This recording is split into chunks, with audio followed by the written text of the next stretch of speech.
I thought we would take a break from the southern continent for a minute to focus back again on some issues happening here in the northern part of South America. Now, from the mainstream media's perspective, the entire continent doesn't exist. I would make the argument that there's probably more coverage of Antarctica than there is of South America and the things that are really going on here. We've heard this story out of Venezuela from our MSM about this dictator and human rights violations and starvation that this channel has been largely able to completely debunk with stuff that's available publicly. Not just my opinion, you can go look at the pictures and judge for yourself.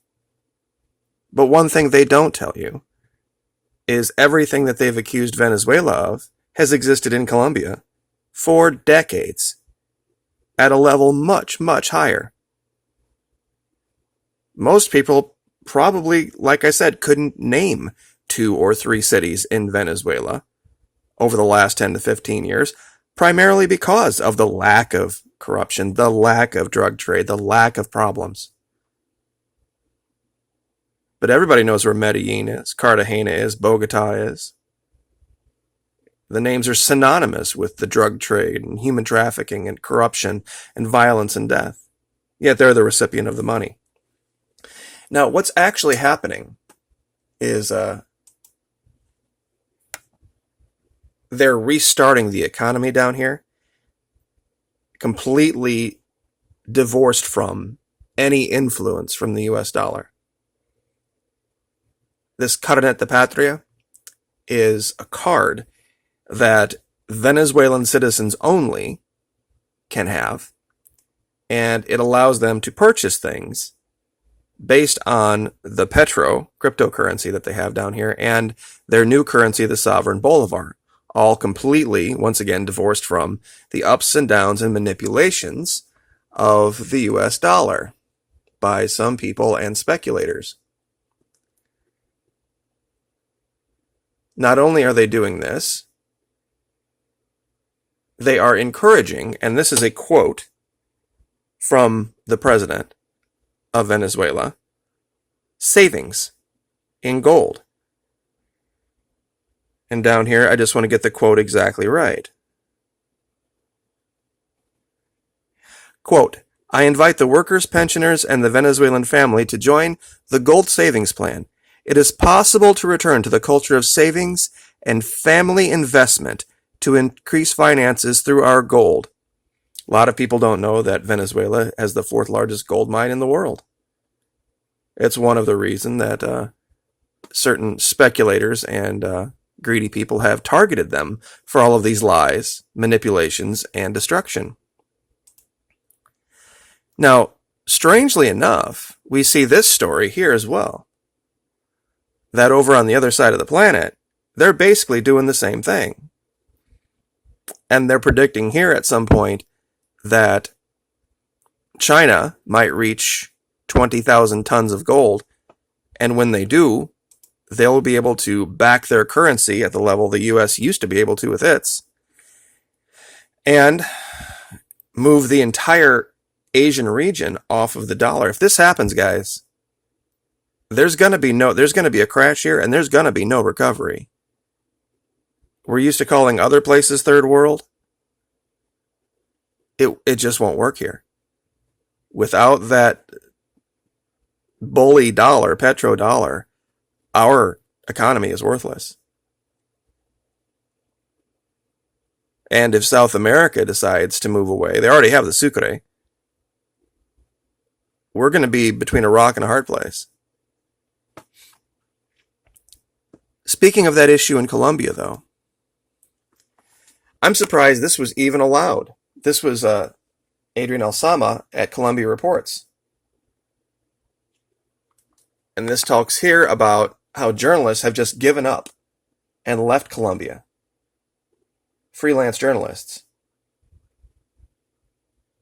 who have tried to enlighten people about the human rights violations and the death and all of the government-involved corruption here.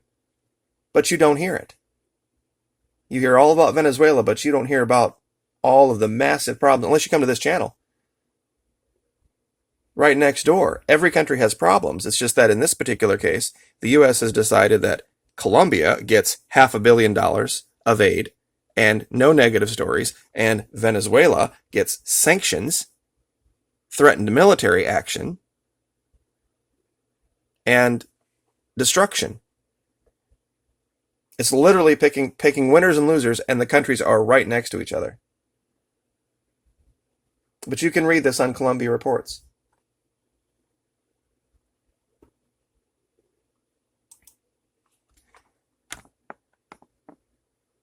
They're not going to tell you this either. They love to demonize the ELN and the FARC. The ELN has been holding, I think, 8 Colombian soldiers they caught doing some not so great things. They're perfectly safe. And they are going to release them unharmed. I can guarantee if this was the other way around, if it was the Colombian military holding 8 ELN, there would be no release. And they would be tortured until they were dead. And you would just find the bodies somewhere, and they would cook up some story about a firefight.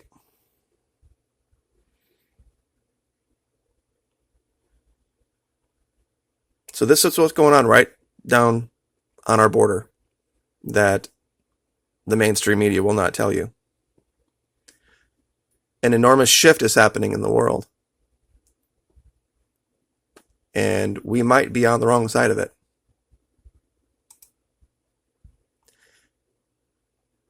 Another story they're not telling you about all the Venezuelans realizing that things are coming back in Venezuela,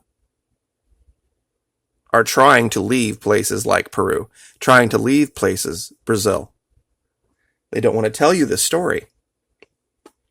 I've seen this actually misreported in Spanish here. It says, nos queremos ir. If you take off the S, and it says no queremos ir, that means we don't want to go. Nos queremos ir means we do.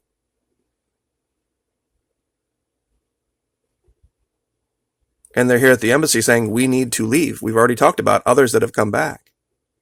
The story they don't want you to know, that Venezuela, for now, has beaten the U.S. at this game.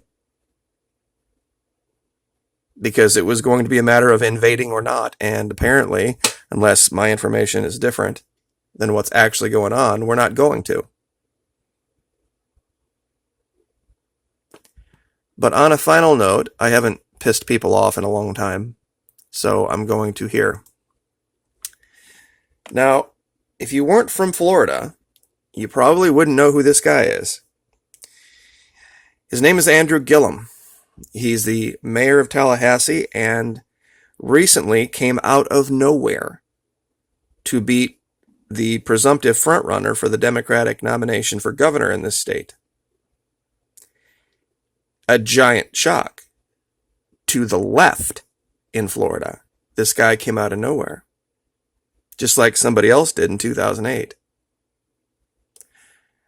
This guy is not only going to absolutely crush DeSantis, his Republican opponent, in the governor's race for Florida. It's my prediction that in a couple years, he's going to stand and run against the current leader of this country for president, and he's going to win. He not only has the backing of Bernie Sanders, he has the backing of Steyer, he has the backing of Soros, he's going to have the black vote. He's very young. He's going to be at that time about 40 years old. And when you look through his past and his qualifications, he's going to be their Reagan. He is largely known in Tallahassee for a program that gave jobs to troubled youths. And it's kind of a reminder of something that Reagan said about the best social program is a good job. Well, this guy believes in that. But he has also been incredibly vocal about his opposition to the current leadership in this country. And he is going to parlay that into an incredible movement behind him. this guy is not going to have the baggage of Barack Obama. And you are more than likely, and you can say you heard it here first, you are looking at the next president of the United States of America. His name is Andrew Gillum. And you mark my words, this is 2008 all over again. But given that he is going to be the governor of Florida, White House South, this will be their opportunity to put it right in the face of the current leader. That we not only took the White House from you, we took your state from you. This is how it's going to go down. And nobody is seeing it, just like nobody saw it back in 2008.